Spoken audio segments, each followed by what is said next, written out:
Hello, this is Dan Gates. I'm a lieutenant with the Pure Fire Rescue, and I'm here today to talk with you about the subject of residential fires, evacuating a structure during a fire, and some of the reasons why people perish in fires. Well, I can understand this might be an uncomfortable topic to discuss the thought of people dying in fires. The fact is, it's a hard reality. Throughout this conversation, we're going to talk about three different sections: why people die in residential fires, what are the appropriate evacuation measures to take, and what are some of the factors that affect the decision-making process when an emergency like a fire exists. For starters, explain why people die in residential fires and how to prevent them in the future. First and foremost, people do not have working smoke detectors. Nearly 60% of all the deaths in the fires result in non-working smoke detectors. This is an absurd figure and can be reversed so easily by changing the batteries in your detector if one isn't working, or calling your local fire department and having one installed. According to the U.S. Fire Administration, the leading cause of residential building fire deaths are caused by unintentional carelessness, smoking, and causes that are under investigation, if you will. By having working smoking detectors, making sure that cooking activities are supervised, not cooking any type of food under the influence of drugs or alcohol, and being sure that smoking materials are put out, and especially not smoking in bed or when very sleepy, all can help reducing the amount of residential fires. Another instance where people die in residential fire is not sleeping with their door closed. By closing the door, you help compartmentalize the bedroom area separate from the rest of the structure that you have. So if a fire is started in your living room, hopefully there'll be minimal amount of heat and smoke that enter into your bedroom area. This will give you adequate time to escape.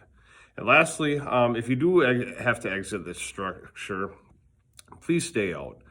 Don't be going back into the structure for a pet or personal belongings or money or for another human being or family member.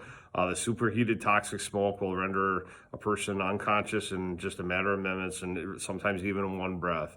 Fires aren't like they are in the movies and having the ability to run through them and see them. It only takes a matter of minutes for the smoke to be banked halfway down within a structure when it's burning. The second topic is recommend the appropriate evacuation measures to take. There's several measures to take. If you're in a single family dwelling, try to exit the opposite way of the fire. So if the fire's in the front of your house, try and go out the back door. If you're awake in the bedroom, feel that door for heat. If it's not warm, it's safe to probably enter the hallway and try to get out.